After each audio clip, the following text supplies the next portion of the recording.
वफा करके भी तन्हा रह गए के আরে দাঁড়ান না, এত দাঁড়া কিসের? হ্যাঁ স্যার ওরা আমার ফোন আর মানিব্যাগ চুরি করে পালাচ্ছে স্যার। তাই নাকি? তো চলেন থানায় চলেন, রিপোর্ট লিখাবেন। স্যার থানায় যেতে হবে না, আমি ওদের ধরতে পারবো, আমাকে শুধু যেতে দেন ব্যাস।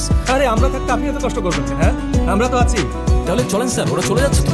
আরে ঠিক আছে, এই জন্য তো বলছি থানায় চলেন, রিপোর্ট লিখাবেন। আচ্ছা স্যার আমার ফোন লাগবে না, আমাকে শুধু যেতে দেন ব্যাস, তাহলেই চলবে।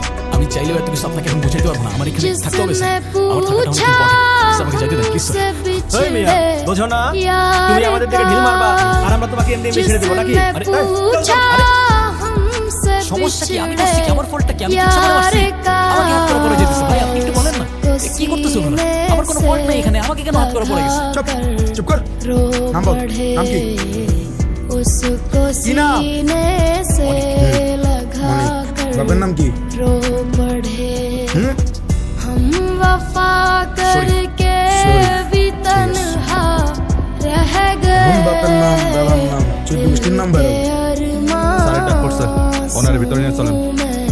ভাই আমারে একটু বলেন না, আমার কাজ আছে তো ইম্পর্টেন্ট, আমাকে এখানে কেন আটকে রাখছেন আপনারা?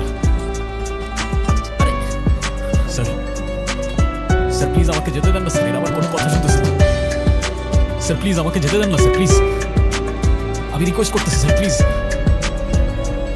স্যার। স্যার আপনি কিন্তু কাজটা ঠিক করতেছেন না স্যার। जिंदगी एक प्यास बनकर তুই পুলিশকে ঢিল মারবি আর পুলিশ তোকে ফুলের মালা দিবে নাকি? जिंदगी